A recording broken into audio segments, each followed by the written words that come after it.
Hello guys, good to see you again. मुझे बहुत देर हो गई है आपके साथ वीडियो शेयर किए हुए, तो मुझे पता है कि ये काफ़ी लंबा समय हो गया है, बट अब हम फिर से स्टार्ट करेंगे।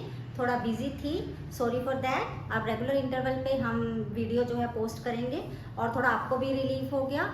एक्चुअली प्लस 2 और 10th के एग्ज़ाम्स फुलफिल हुए थे, पोस्ट ओवर हुए थे, तो इसलिए मैंने सोचा उनको भी थोड़ा रिलैक्स करवा दें और थोड़ा मैं भी हो जाऊं। अब दोबारा से नए जोश के साथ हम फिर से अपना सिलेबस जो है वो कंटिन्यू करेंगे। आज का जो टॉपिक मैं करवाऊंगी आपको वो अकेला कॉमर्स से रिलेट नहीं है। Commerce, arts, medical, non medical और even still for speaking and for lower classes also. तो ग्रामर का पोर्शन है। ग्रामर पोर्शन में मैं आपको आज करवाने जा रही हूँ मॉडल्स। तो आपने सुना ही होगा इसके बारे में, बट रेगुलर इंटरवल पे या स्कूलिंग लेवल पे या कॉलेज लेवल पे हम इन चीज़ों की तरफ इतना ध्यान नहीं देते हैं। तो आज की वीडियो में जिनको आता है वो पीछे से सारा रिवाइव हो जाएगा। और सेकंड वन इज आपको जरूर कुछ ना कुछ नया सीखने को मिलेगा। मेरी पूरी कोशिश होगी कि ये वाला कंसेप्ट मैं आपको आज पूरा क्लियर करवाऊं, क्योंकि ये स्पीकिंग टॉपिक के लिए, पैराग्राफ बनाने के लिए, डायरी एंट्रीज के लिए, स्पीच के लिए या कोई भी ऐसा हमने कोई भी पैराग्राफ लिखना है तो उसके लिए मॉडल्स की ज़रूरत होती है। तो without wasting any time, let's start guys. Hello students, तो स्टार्ट करें हम। मॉडल्स का आपने वैसे सुना ही होगा, कुछ इसके रूल्स हैं जिसके बिना मॉडल्स जो है वो फुलफिल नहीं हो पाएंगे। तो वो रूल मैं आपको समझाने जा रही हूँ। अच्छा है कि आप अगर इनको डिटेक्ट कर लो तो ज़्यादा बेटर है, आपको फ्यूचर में भी काम आएंगे। अदरवाइज आप जब भी चाहें तो वीडियो को दोबारा से रीओपन करके तो आप उसको देख सकते हो। तो स्टार्ट करें। हमारा फर्स्ट जो मॉडल्स है दैट इज कैन। अब कैन तो सबने सुना हुआ है, इसके साथ ही मैं दूसरा करवा रही हूँ आपको मे। अब दोनों का मतलब, कैन का मतलब और मे का मतलब क्या है? सकता हूँ। और पंजाबी में अगर हम बात करें सकता हाँ, तो कैन का मतलब भी यही है सकता हूँ, मे का मतलब भी सकता हूँ। तो दोनों में डिफरेंशिएट क्या है? जो कैन है बेटा वो उसका मतलब होता है ability to do work. Means हमें अगर कोई काम करने की क्षमता है तो हम बोलते हैं I can do it, I can sing a song, I can speak in many languages. Clear? तो मे होता है, मे हमारा दो तरीके से यूज होता है बेटा। एक तो मे होता है फॉर सीकिंग परमिशन। परमिशन किससे लेंगे हम? अपने से, एल्डर से, जो हमसे बड़े हैं, पोस्ट में बड़े हैं, एज में बड़े हैं या किसी भी रुतबे से हमसे बड़े हैं, तो उससे जब हमने परमिशन लेनी है तो हम मे इस्तेमाल करते हैं इंस्टेड ऑफ कैन। क्लियर? तभी हम क्लासेस में जब एंटर करते हैं हम बोलते हैं ना मे आई कम इन सर, मे आई कम इन मैम। उसका मतलब क्या हुआ कि क्या मैं अंदर आ सकता हूँ? तो बात तो वही है सकता हूँ, बट हम उनको कैन नहीं बोल सकते, हम उनको क्या बोलेंगे? मे। दूसरा क्या है? मे जो है हमने एल्डर वन से परमिशन लेनी है तब यूज करते हैं। जब हम मे के साथ बी वर्ब इस्तेमाल कर देते हैं तो इसका मतलब बन जाता है शायद। May be he is coming. Clear? तो अगर हमने परमिशन लेनी है, जैसे may I attend your function, may I go with you, may I company with you, तो हम मे इस्तेमाल करेंगे। May be he is coming, शायद वो आता होगा, तो इसके लिए हम मे के साथ बी इस्तेमाल करेंगे। And the other is should. Should का मतलब है चाहिए। तो शुड जो है बेटा वो हमने जब किसी को इंस्ट्रक्शन देनी होती है, to give instruction to someone. अब हमारे पास दो पर्सन्स होंगे, first one is your speaker and other one is listener. तो एक होता है बोलने वाला जिसने बोला है कि आपको ये काम करना चाहिए, and other one is listener जिसने सुनना है कि हमें क्या काम बोलना है। जैसे फॉर एग्जाम्पल एक टीचर आपको बोलता है बेटा you should revise your lesson regularly, तो आपको अपना जो लेसन है वो डेली बेसिस पे रेगुलरली याद करना चाहिए। अब आप अंडरस्टैंड करते ही हो कि आप में से कितने जाके रेगुलर बेसिस पे वो लेसन को याद करते हैं, क्योंकि स्पीकर ने अपने 50% तो बोल दिया कि आपको ये काम करना चाहिए। डिपेंड अपॉन द लिसनर, वो करते हैं 0% कर रहे हैं, 50% कर रहे हैं, 100% कर रहे हैं, तो ये उनके ऊपर डिपेंड करता है टोटली। स्पीकर ने सबको एक जैसा बोला कि आपको ये काम करना चाहिए, यू शुड डू दिस, आपको ये करना चाहिए। You should avoid bad company, आपको बुरी संगत नहीं करनी चाहिए। You should take part in game, आपको गेम्स में हिस्सा लेना चाहिए, खेल प्रतियोगिता में हिस्सा लेना चाहिए। Totally depend upon the listener. इसने अपना काम कर दिया बोल के, तो गिविंग इंस्ट्रक्शन टू समवन क्या हो गया, शुड। आपको ये काम करना चाहिए। It's from the speaker side, 50% उसने कवर कर दिए और लिसनर के ऊपर डिपेंड करता है कि उसने उसका कहना मानना है या नहीं मानना है। क्लियर। नेक्स्ट हमारा होता है ought to। ought to भी इसका मतलब क्या होता है, चाहिए। ought to का मतलब भी क्या है, चाहिए। बिल्कुल सेम मीनिंग है जो हमारा शुड का है। शुड की जगह पे हम ought to लगा सकते हैं, but the only difference is ये हमारी जो डेली रूटीन होती है उसके लिए हम ought to लगाते हैं instead of should. Daily routine से क्या मतलब है, जैसे यू शुड ओबे your parents, you should brush your teeth twice a day. आपको 2 बारी ब्रश करना चाहिए, आपको अपने पेरेंट्स का कहना मानना चाहिए। बात तो वही है, चाहिए, है ना। तो हमने शुड की जगह पे ought to लगाया फॉर आवर डेली रूटीन। जो हम रूटीन में कर रहे हैं काम, उसके लिए आप ought to लगाते हो। जो जनरल है उनके लिए आप शुड लगा देते हो। क्लियर। Next is must. अब मस्ट का मतलब भी यही है, चाहिए। बट इन तीनों में डिफरेंस समझने की बात है कि कहाँ पे शुड लगता है, कहाँ पे ought to लगता है, कहाँ पे मस्ट लगता है। तो मस्ट उस जगह पे लगेगा व्हेन यू आर 100% श्योर कि आपको ये काम करना ही चाहिए।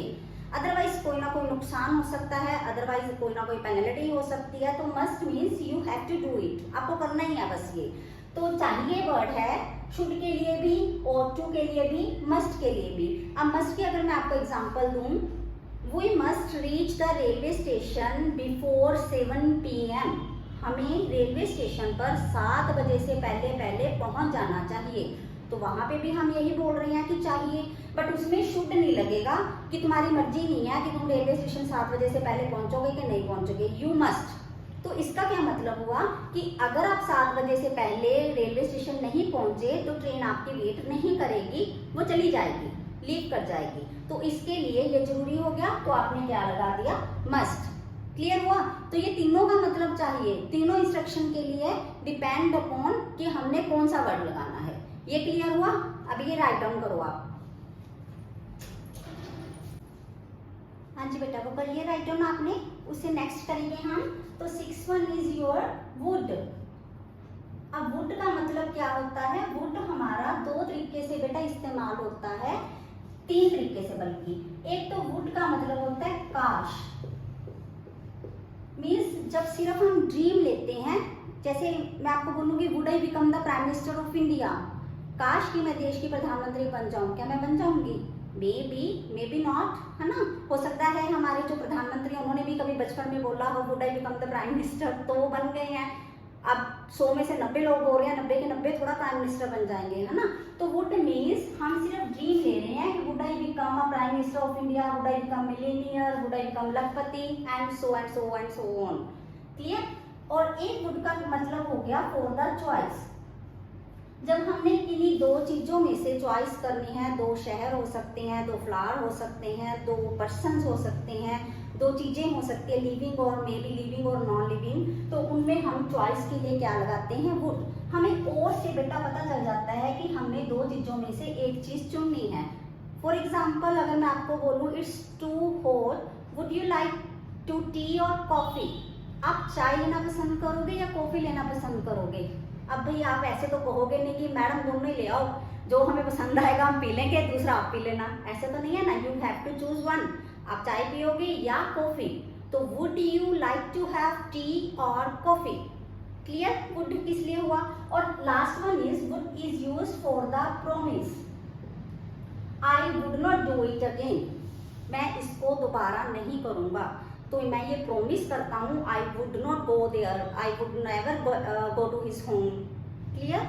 तो वुड हमारा 3 तरीके से इस्तेमाल हुआ, for dream, for choice, for promise. Clear हुआ। Next is could.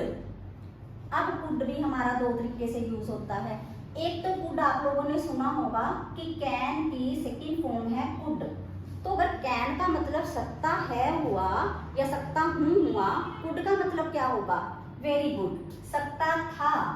Means could आपने पास्ट के लिए यूज करना है, कैन आपने प्रेजेंट के लिए यूज किया था। क्लियर। मैं ये काम तब कर सकता था, वह ये काम तब कर सकती थी।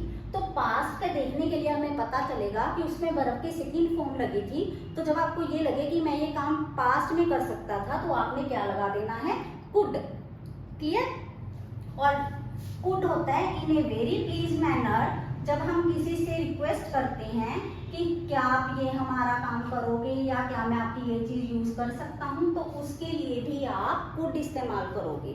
फॉर एग्जाम्पल, जब आप किसी अपने सीनियर से बात करते हो तो आप ये कभी आपने सुना होगा, sir could you do me A favour please, sir क्या आप ये मेरा काम करोगे। हमें कहीं ना कहीं ये पॉसिबिलिटी लगती है कि मे बी कि वो हमारे काम को मना कर दे, है ना, उनके लिए भी हो सकता है पॉसिबल ना हो। या आप अपने लेवल के एग्जांपल लो, जैसे आपको पता है मोबाइल, आजकल तो मोबाइल भी तो वही है ना, मोबाइल बच्चा जो है किसी को देख के खुशी नहीं है ना। तो अगर हमने किसी से मोबाइल लेना है ना, तो हम ये बोलते हैं प्लीज और काइंडली, तो बहुत छोटे वर्ड रह गए इनके लिए, तो हम बोलेंगे बेटा could I use your mobile phone for a while, क्योंकि हमें ज्यादा पॉसिबिलिटी क्या है कि वो नहीं बोलेगा, उसमें पता नहीं उसने क्या क्या छिपा के रखा है ना। तो could means in a very please manner, in a very requesting way, जब हम किसी से किसी चीज की डिमांड करते हैं तो हम कुड लगाते हैं।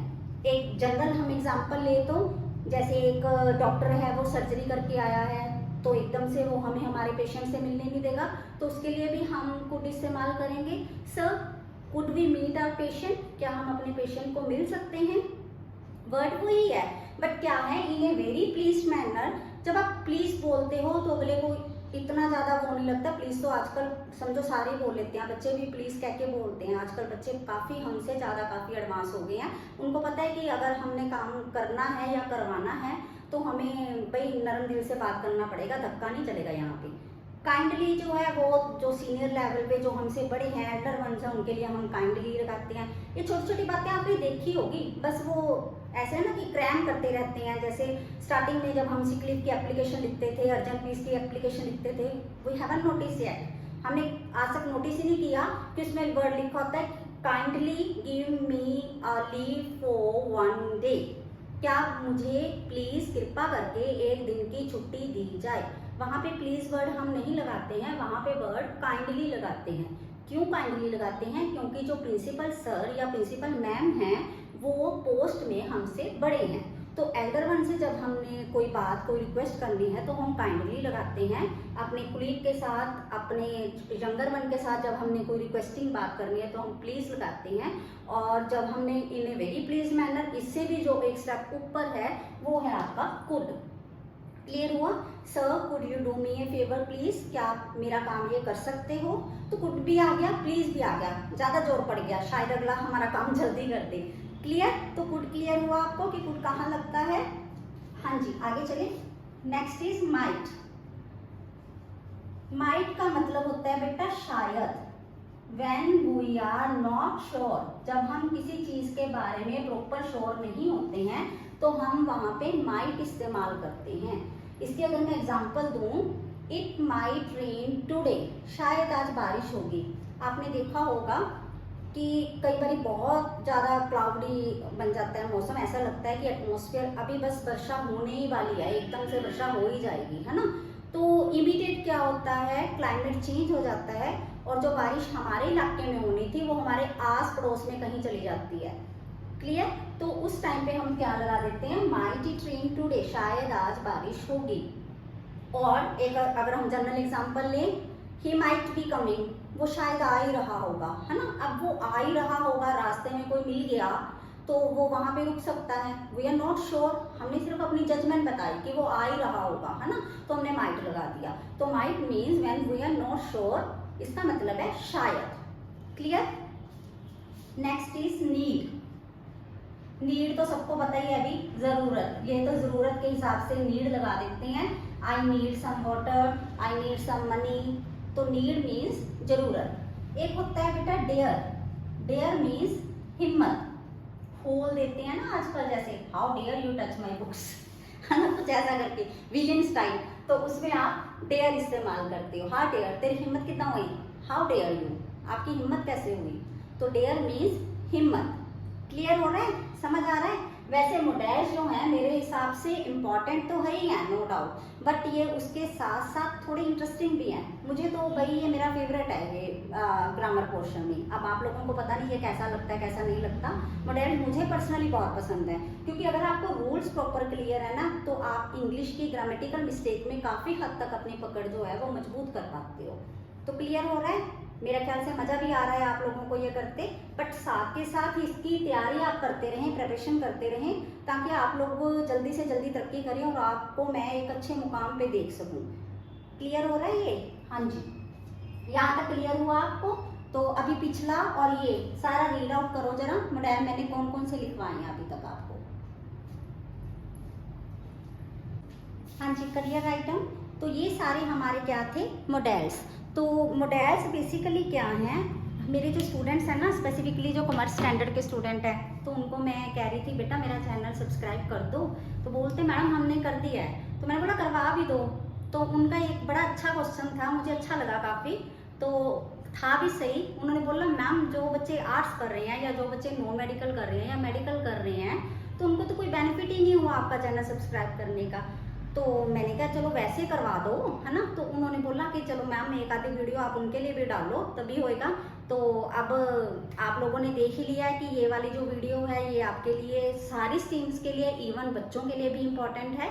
तो जिन्होंने अभी तक मेरा चैनल सब्सक्राइब नहीं किया वो अभी फटाफट से जाके मेरा चैनल सब्सक्राइब कर दें और नोटिफिकेशन ऑन कर लें, ताकि आपको साइड बाय साइड सारा कुछ पता चलता रहे। घर बैठे ही आपके पास थोड़ा समय, जैसे ड्यूरिंग द वीकेंड्स, सैटरडे और संडे आप फ्री होते हो, तब आप मेरी वीडियोस देख सकते हो और उसका लाभ उठा सकते हो। और साथ के साथ अपने फ्रेंड्स और अपने फैमिली मेम्बर और रिलेटिव से भी रिक्वेस्ट करें कि वो मेरा चैनल जो है सब्सक्राइब कर दें। Thanks for watching my channel. Thank you so much. Have a nice day.